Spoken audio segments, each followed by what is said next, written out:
собой. Повороты. Спорт требует разминки, тем более перед первыми в Казани дворовыми играми. Начали со знакомой с детства горячей картошки. Здесь главное не уронить мяч. Это победители первого конкурса. Впереди еще два не менее увлекательных. 12 палочек – это более сложная версия игры в прятки.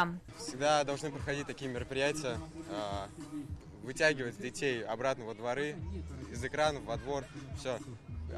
Слава богу, все есть, хороший двор. И, конечно же, какой двор без традиционных вышибал. Правила игры знает, наверное, абсолютно каждый. Самое главное – увернуться от мяча. Последний участник сделать это должен на один раз больше, чем его собственный возраст. Если ему это удается, вся команда возвращается на поле. Игры организовали в одном из дворов по проспекту Ямашева, отремонтированному по республиканской программе. Здесь установили оборудование для детей, сделали спортплощадки, поставили больше скамеек, как и просили жители. Оставалось наполнить двор смысловым содержанием. Заявки подавались по онлайн-форме, подавались городские проекты, просто жители, просто участники и жители этого двора. Наша цель, чтобы горожане вспомнили классные игры и развивали эту культуру самостоятельного двора.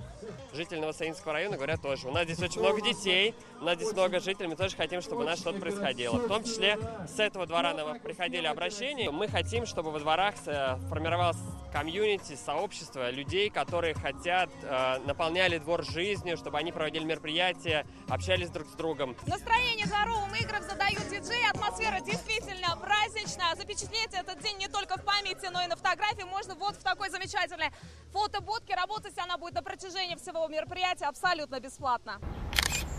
А на выходе получаются вот такие замечательные фотографии.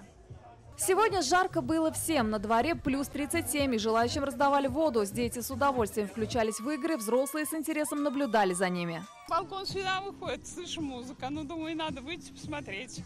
Очень интересно. Молодцы, молодцы. Очень нравится и хотели бы, чтобы постоянно проводились такие игры.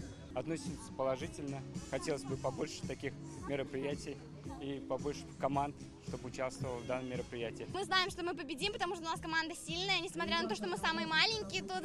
Минимальный возраст участника – 10 лет. Участие в турнире приняли 10 команд. Это жители двора и представители разных казанских компаний. Победители получили заслуженные кубки, но главная цель дворовых игр – объединить дворы, соседей и всех казанцев.